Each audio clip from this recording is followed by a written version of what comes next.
ഇതെങ്കിലും കണ്ടിട്ട് CM ഒന്ന് അടങ്ങിക്കോട്ടെ എന്ന് വിചാരിക്കാൻ. അതിന് മുമ്പിലൊക്കെ കൊടുത്തിട്ടുണ്ട്.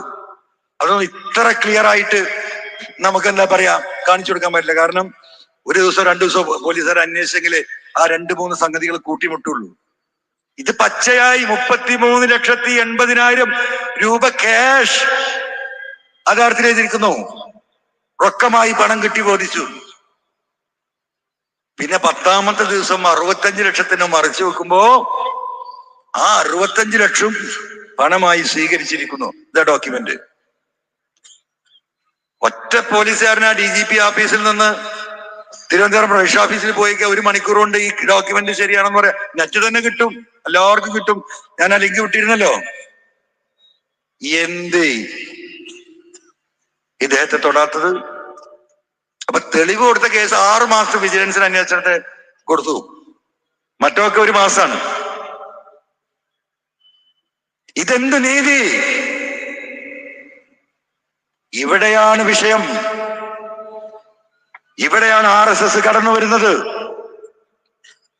വേണ്ടാത്ത പല പണിയും ഈ ADGP അജിത് കുമാറിന് വെച്ച് ഇവര് ചെയ്തിട്ടുണ്ട് എന്നതിന്റെ ഏറ്റവും വലിയ തെളിവാണ്. ഇതിലപ്പുറമുള്ള തെളിവ് ഞാൻ താങ്കൾക്ക് വേണ്ടത്? 11 മണിക്ക് CM നടത്തുന്ന പത്രസമ്മേളനത്തിന്റെ മുമ്പ് അദ്ദേഹത്തിന്റെ ഓഫീസിലേക്ക് വാട്സാപ്പിൽ അവിടുത്തെ ചില എനിക്കറിവുള്ള അദ്ദേഹത്തിന്റെ സ്റ്റാഫിനെ അയച്ചു കൊടുത്തു. ഒന്ന് കൊണ്ടേ കാണിച്ചു കൊടുക്കണം പ്ലീസ്. ഇതാണ് ഇതിന്റെ സ്ഥിതി. ഒരനക്കൂല, അനങ്ങൂല. നമ്മൾ വെള്ളപ്പൊക്കത്തിൽ ഇങ്ങനെ എന്താ പറയാ, നമ്മൾ ചില വീഡിയോ ഒക്കെ കാണുന്നുണ്ടല്ലോ, കുട്ടിയും തള്ളയും കൂടി വെള്ളപ്പൊക്കത്തിൽ പെട്ടിട്ട് ഒലിച്ചു പോകുമ്പം ആ അവസാനത്തെ കെട്ടിപ്പിടുത്തം, പിന്നെ മരിച്ച അവിടെ പിരിയാണല്ലോ, ആ പിടുത്തം ഇങ്ങനെ പിടിച്ചിരിക്കുക. എന്തിനാണ് സഖാക്കളെ? എന്തിനാണ് സഖാക്കളെ? ഇതൊന്നും കണ്ടിട്ട് നിങ്ങൾക്ക് മനസ്സിലാവുന്നില്ലേ? ആർക്ക് വേണ്ടി? എന്തിനു വേണ്ടി? ഈ പാർട്ടി ഇതിന് ഉത്തരം പറയണ്ടേ? അഭ്യർത്ഥിച്ചു എന്നോട് നിർത്താൻ. ഞാൻ നിർത്തി. കത്ത് കൊടുത്തു. ഞാൻ ഒരു കണ്ടീഷൻ ഞാൻ പറഞ്ഞു, കേസ് അന്വേഷണം സത്യസന്ധമായി നടക്കണം. ആ ഉത്തരവാദിത്തം പാർട്ടിയെ ഞാൻ ഏൽപ്പിക്കുകയാണ്. ഏറ്റു. അത് കഴിഞ്ഞിട്ട് 3 ദിവസം നടന്നെന്താ? റിദാൻ വധക്കേസ് എടവണ്ണ പോലീസ് അന്വേഷിച്ച് കുറ്റപത്രം കൊടുത്ത് കോടതിയിൽ കിടക്കുകയാണ്. അതാണ് ഞാൻ പുനരന്വേഷണം നടത്തണമെന്ന് പറഞ്ഞ് ബഹുമാനപ്പെട്ട മുഖ്യമന്ത്രിക്ക് കൊടുത്ത പരാതിയിലൊന്ന്. ഈ SITയുടെ കീഴിൽ പുനരന്വേഷണം ഒരു ഭാഗത്ത് നടക്കുക. ആ പുനരന്വേഷണത്തിനെ മറികടക്കാൻ അതിലൊരു ഓഫീസറുണ്ട് തിരക്കടില്ലാത്ത, എനിക്കറിയത്. അപ്പൊ അതിനെ മറികടക്കാൻ എന്താ മാർഗം? ഒരാളുടെയും ഈ പറയുന്ന DGPയുടെ മൂക്കിന് താഴെ BJPയുടെ പെർമിഷൻ ഇല്ലാതെ DGP സ്പെഷ്യൽ ഇൻവെസ്റ്റിഗേഷൻ ടീമിന്റെ ഹെഡായി അന്വേഷണം നടത്തിക്കൊണ്ടിരിക്കുന്ന എടവണ്ണയിലെ റിദാൻ വധക്കേസിൽ എടവണ്ണ പോലീസ് പോയിട്ട് മഞ്ചേരി കോടതിയിൽ ഒരു പെറ്റീഷൻ ഇടുക. എന്താ പെറ്റീഷൻ? അപ്പൊ അവിടെ എടവണ്ണ പോലീസിലുള്ള പോലീസുകാരെ കുഴപ്പമില്ല കേട്ടോ, ഞാൻ അങ്ങനെ നിങ്ങൾ തെറ്റിദ്ധരിക്കണ്ട. അത് മോളിന്ന് ഓർഡർ വന്നാൽ ഈ സാധുക്കൊക്കെ ചെയ്യല്ലാന്ന് ഓർത്തില്ല. എന്ത് ചെയ്തു? നേരെ മഞ്ചേരി കോടതി പോയിട്ട് ഒരു കത്ത പോലീസിന്റെ വക. എന്താ വക? റിദാൻ വധക്കേസിന്റെ വിചാരണ തൽക്കാലത്തേക്ക് നിർത്തിവെക്കണം. എന്താ കാരണം? റിദാന്റെ ഫോണൊന്നും കിട്ടിയിട്ടില്ലല്ലോ. പ്രിയമുള്ളവരെ, ആ ഫോണ് തട്ടിയെടുക്കാൻ വന്നവരാണ് ഈ കടും കൈ ചെയ്തിട്ടുള്ളത് എന്നാണ് ഞാൻ വിശ്വസിക്കുന്നത്. ആ 2 കുടുംബവുമായി ഞാൻ സംസാരിച്ചു. മരിച്ച റിദാൻ ഫാസിലിന്റെ കുടുംബം 2 രീതിയിൽ സംശയിക്കുന്നു. ഒന്ന്, ഷാൻ ഒറ്റയ്ക്ക് ഒരിക്കലും അവനെ കൊള്ളാൻ കഴിയില്ല. 2, ഇതിൽ വേറെ പല ആളുകളുണ്ട്. 3, ഷാനും റിദാനും തമ്മിൽ ഒരു അഭിപ്രായ വ്യത്യാസമില്ല. അവർ ഏറ്റവും അടുത്ത സുഹൃത്തുക്കളാണ്. ആ കുടുംബങ്ങളും. ഈ ഷാനിനെ പോയി ഞാൻ കണ്ടു, വിളിപ്പിച്ചു. ഞാൻ ഒരുപാട് ആളുകളെ വിളിപ്പിച്ചിരുന്നു. പണ്ടല്ലേ മറ്റേ കള്ളക്കടത്ത് സംഘത്തിന്റെ പിന്നാമ്പുറമാണ്, നിന്നെ കൊടുക്കാൻ ഒരു പണിയിൽ എന്റെ ഫോൺ എടുത്ത് നോക്കിയാൽ മതി. ഈ കൊണ്ടുവന്നവരൊക്കെ ഞാൻ വിളിച്ചിട്ടുണ്ട്. മനസ്സിലായോ? അപ്പൊ ഞാൻ രണ്ടു കൂട്ടരെയും വിളിപ്പിച്ചു. മരിച്ചവന് പറയാൻ കൊന്നു എന്ന് പറയുന്ന ആംഗിൾ കേട്ടാൽ ഒരു സാധാ പോലീസുകാരെ അന്വേഷിച്ചാൽ മതി. ആ രീതിയിലാണ് കാര്യത്തിന്റെ കിടപ്പ്. കേസുമായി ബന്ധപ്പെട്ടതായതുകൊണ്ട് എനിക്ക് ഇവിടെ പറയാൻ പ്രയാസമുണ്ട്. ഞാൻ മൊഴി കൊടുത്ത പോലീസിന് ആ കാര്യങ്ങൾ മുഴുവൻ ഞാൻ സൂചിപ്പിച്ച് പറഞ്ഞിട്ടുണ്ട്. SIT മെല്ലെ അന്വേഷണം നടക്കുന്നതിന്റെ ഇടയിലാണ് ഇടവണ്ണ പോലീസ് പോയിട്ട് കോടതിയിൽ കൊണ്ട് കൊടുക്കുന്നു.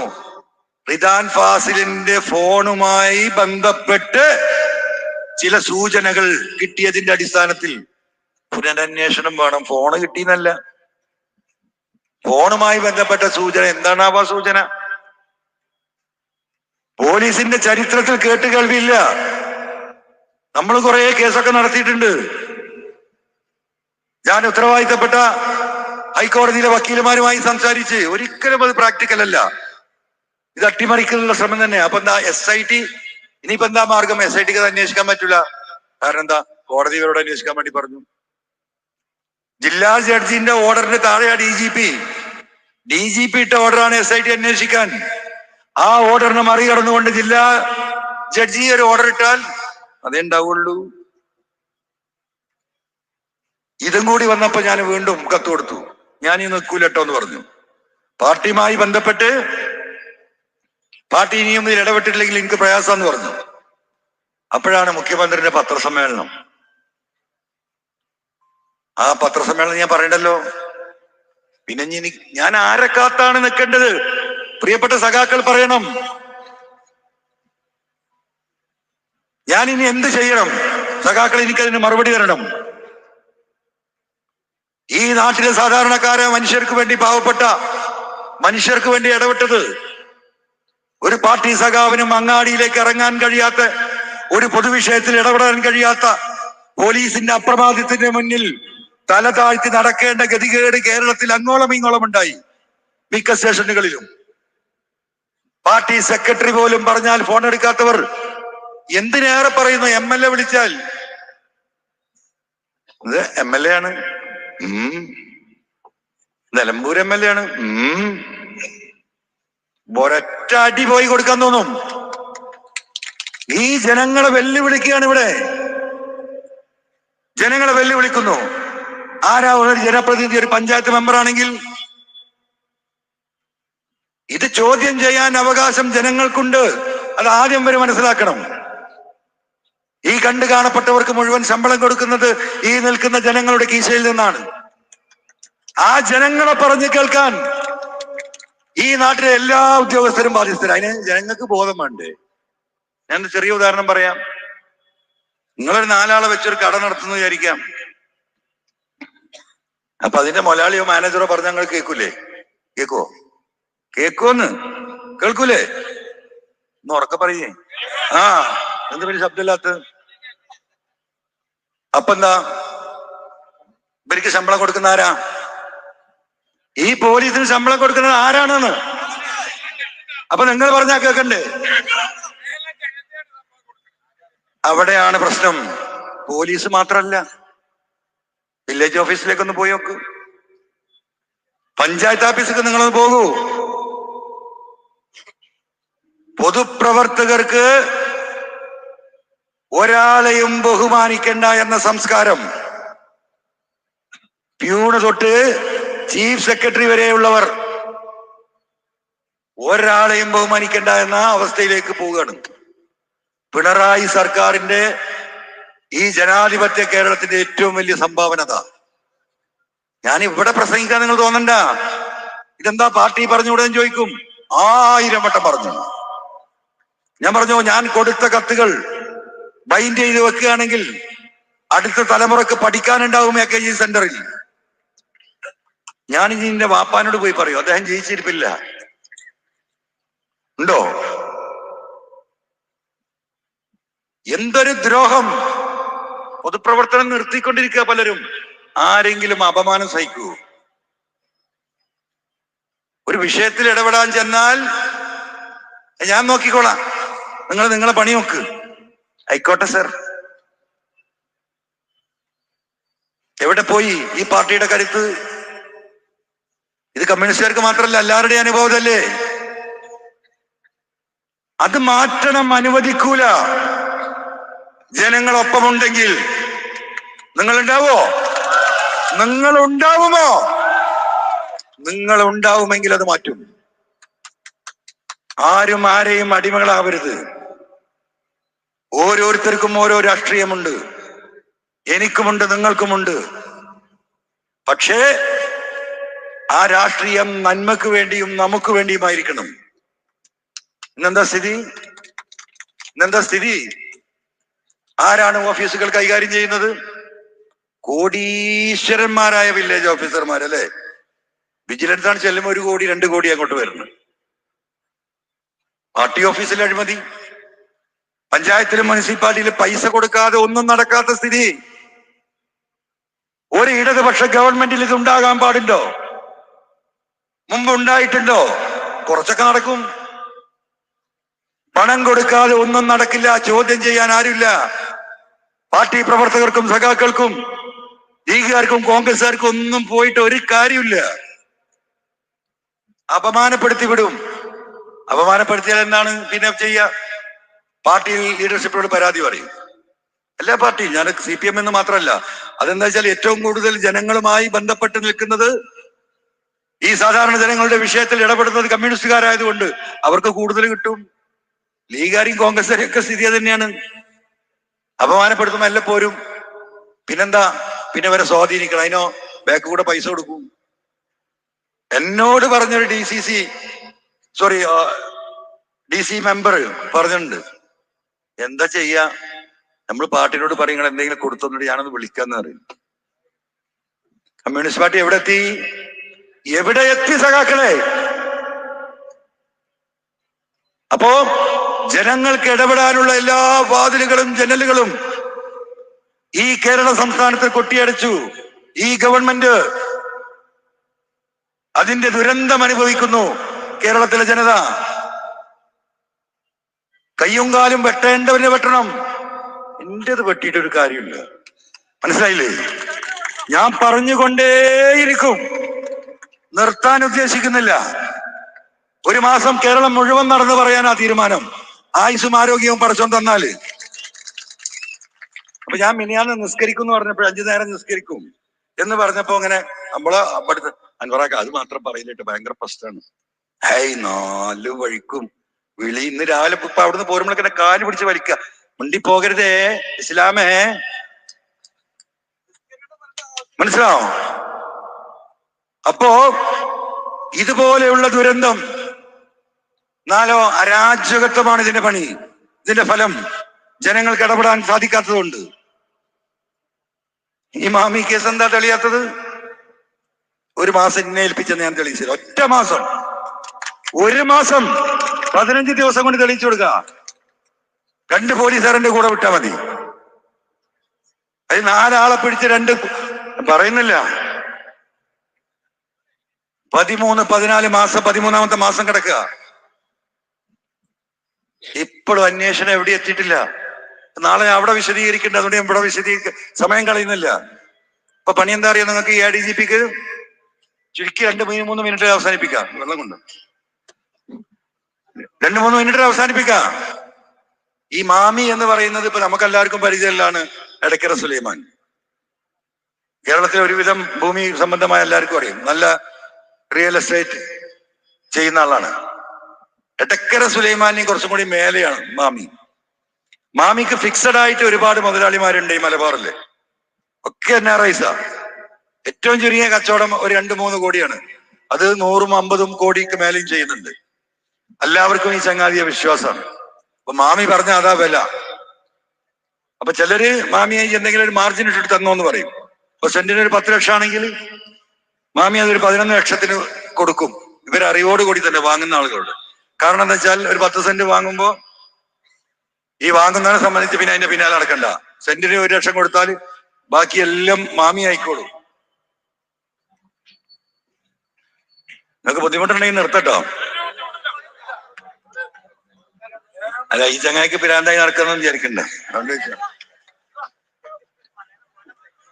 അപ്പോ മാമിയുടെ ഒരു സ്റ്റൈൽ ഇതാണ്. അപ്പൊ ഞാന് ഈ പറയുന്ന കാര്യങ്ങളൊക്കെ അന്വേഷിച്ചപ്പോ എത്തിയപ്പോ എന്താ സംഭവിച്ചാൽ, ചിലതില് മാമി പറയും 10 ലക്ഷം ട്ടോ വില, 11, ഇപ്പൊ 11 ലക്ഷം. ആ നാട്ടിൽ നടക്കുന്നൊരു കച്ചവട രീതി. അപ്പുറത്ത് 1 ലക്ഷം ഉണ്ടാവും ചിലപ്പോ. അപ്പൊ ചില കേസുകളിൽ മാമി അമിതമായ ലാഭം എടുത്തു എന്നുള്ള ചില്ലറ വിഷയങ്ങൾ ഉണ്ടായിട്ടുണ്ട്. അപ്പൊ ഇതിങ്ങനെ നടക്കുകയാണ്. അപ്പൊ ഞാൻ ഈ പറഞ്ഞ പ്രമാണിമാരാണ് ഈ ലിസ്റ്റില്. ഇതിൽ ADGP അജിത് കുമാർ ഈ കൊലക്ക് പിന്നിൽ നേരിട്ട് ഇടപെട്ടിട്ടുണ്ടോ എന്നുള്ളത് അന്വേഷണത്തിൽ തെളിയോ? ഞാനത് അന്വേഷിക്കണം എന്ന് പറഞ്ഞു. പക്ഷെ വേറൊരു കാര്യമുണ്ട്. എന്താ കാര്യം എന്ന് അറിയാം നിങ്ങൾക്ക്? ഈ മാമിന്റെ ഡീറ്റെയിൽസ് കൊണ്ട് പരിശോധിച്ച് നോക്കിയാൽ ഒരു 100 കോടിക്ക് മേലെ ആസ്തിയുള്ള ഒരു 10-100 ചില ആളുണ്ടാവും, അല്ലെങ്കിൽ 200 ആളുണ്ടാവും. വിദേശി മലയാളികള്, തമിഴ്നാട്ടിലവരൊക്കെ. ഇപ്പൊ ഇവരൊക്കെ ഇങ്ങനെ വിളിപ്പിക്കുക കുറെ കാലമായിട്ട്. എന്തിനാ? ഇതിനെ പറ്റി ചോദ്യം ചെയ്യാനേ. ഒരു വളിക്കം വിളിക്കും, നാളെയും വരണം എന്ന് പറയും. സ്വകാര്യമായിട്ടാണ്, ഗസ്റ്റ് ഹൗസിൽ അവിടെയും വേണ്ടിയൊക്കെ. അതൊന്നും ഇവിടുത്തെ പോലീസേ അറിയില്ല കേട്ടോ. ഒരു പോലീസും അറിയില്ല. നിങ്ങളെന്താ പണി? ഇവരൊന്ന് ചെറുതായിട്ട് മിരട്ടും. ഈ അന്വേഷണ ഉദ്യോഗസ്ഥൻ മാനക്കേടല്ലേ? ഇവരൊന്നും തീർത്തിട്ട് ഒരു ബന്ധമില്ല. മാമി ഏതോ ഒരു കച്ചവടം ചെയ്ത് ആ കച്ചവടത്തിൽ ഒരു ഭൂമി എടുത്ത് അല്ലെങ്കിൽ വിറ്റ് അതിന്റെ കമ്മീഷൻ മാമി കൊടുത്ത് പിരിഞ്ഞു പോയ മനുഷ്യന്മാരാണ്. അപ്പം രണ്ടാമത് വട്ടം വിളിക്കുന്നതോട് കൂടിയിട്ട് എന്തായി? പിന്നെയും വിളിപ്പിക്കും, നാട്ടിൽ ഇതറിയും, മാനക്കേടാകും. അപ്പൊ എന്താണ്? എങ്ങനെയെങ്കിലും ഒന്ന് ഒഴിവായി തരണം. ഞാനില്ലല്ലോ തീരെ സാറേ, രക്ഷപ്പെടുത്തി തരണം, മാനക്കേടാണ്. അങ്ങനെ ഇങ്ങനെ കൊണ്ടേ കൊടുക്കുക. 5ഉം 10ഉം 20ഉം 25ഉം 50 ലക്ഷം വരെ കൊടുത്തോണ്ട്. ഈ 50 ലക്ഷം കൊടുക്കണവന് നമ്മൾക്ക് ഒരു 50,000 വിലയുള്ളൂ. അത് നിങ്ങൾ മനസ്സിലാക്കിയാൽ മതി. 10 ലക്ഷം കൊടുക്കുന്നവന് ഒരു 10,000 രൂപയുടെ വിലയുള്ളൂ അവനെ സംബന്ധിച്ച്. ഇത് നല്ല കൊയ്ത്താണ്. അത് അമ്പകുരം തുടരുന്നുണ്ട്. ഇപ്പോഴേ നിന്നിട്ടുള്ളൂ. ഈ വിഷയത്തിൽ 4 വർത്താനം ഞാൻ പറഞ്ഞു വെച്ചാ ആ പണി നിന്നത്. അപ്പൊ അതൊരു ചാകര. മാമി പുറപ്പെട്ട് എത്തിയ അവസാനത്തെ ടവർ എന്ന് പറയുന്നത് കോഴിക്കോട് നിന്ന് 12 കിലോമീറ്ററാ മാമിയുടെ ഒരു കേന്ദ്രത്തിൽ. അവിടുന്ന് പിന്നെ മാമി എന്തായത് എന്നുള്ളത് ആർക്കും അറിയില്ല. അത് എന്തായിരിക്കും എന്നുള്ളത് നമുക്ക് നാളെ കോഴിക്കോട് ഞാൻ വിശദീകരിക്കുന്നുണ്ട്. അപ്പം ഈ രീതിയിൽ കാര്യങ്ങൾ പോവാണ്. ഇതിനെ ചോദ്യം ചെയ്തതാണ് അൻവറിന്റെ കുറ്റം. ജിഫ്രി, നമ്മുടെ താനൂർ എന്ത് ജിഫ്രിയാണ്? താമർ ജിഫ്രി എന്ത് ചെയ്തിരിക്കുന്നു എന്ന് പറഞ്ഞാൽ 2 കാര്യം. ഒന്നേ വിട്ടുപോട്ടെ, പ്ലീസ് മറന്നുപോകും, അല്ലെങ്കിൽ നാളെ അത് പറയും. അതായത് ഈ പോലീസ് സ്വർണം അന്വേഷിക്കുമ്പോ കേസെടുത്താൽ ഈ സ്വർണം ഇയാൾ ആരിൽ നിന്നാണ് വാങ്ങി വന്നത് പോലീസിന് അന്വേഷിക്കാൻ കഴിയില്ല. കസ്റ്റംസ് ആണ് ഇത് പിടിക്കുന്നതെങ്കിൽ ഇന്റർനാഷണൽ ലോ ഉണ്ട്. കേരളത്തിലെ ഇന്ത്യയിലെ കസ്റ്റംസിന് പോകാം ദുബായില്, ഇവർ അന്വേഷിക്കാം, അറസ്റ്റ് ചെയ്യാം. അത് ഇവർ നടത്തുന്നില്ല, പോലീസ് നടത്താൻ കഴിയില്ല. എന്നാ പോലീസിന് നടത്താൻ പറ്റുന്ന ഒരു കാര്യമുണ്ട്. ഈ കളവ് മുതലായി ഇവർ സ്വർണം കസ്റ്റഡിയിൽ എടുക്കുമ്പോ ഇത് കൊടുക്കാനുള്ള ഒരാളുണ്ടല്ലോ. ഈ വരുന്ന സാധുക്കളുടെ ടിക്കറ്റിന്റെ പൈസന്റെ ലാഭത്തിനാ ഈ കാരിയർമാർ വരുന്നത്. 5,000 10,000 ചായ പൈസയാണ് കിട്ടുന്നത്. എന്നാൽ കേരള പോലീസിന് എന്ത് ചെയ്യാൻ കഴിയും? പിടിച്ച ഈ പ്രതിയിൽ നിന്ന് ഇത് കൊടുക്കണ്ടോന്റെ ഫോൺ നമ്പറും ഡീറ്റെയിൽസും കാര്യങ്ങളും അവന്റെ അടുത്തുണ്ടാവുമല്ലോ. ഒരാൾ അറസ്റ്റ് ചെയ്തോ?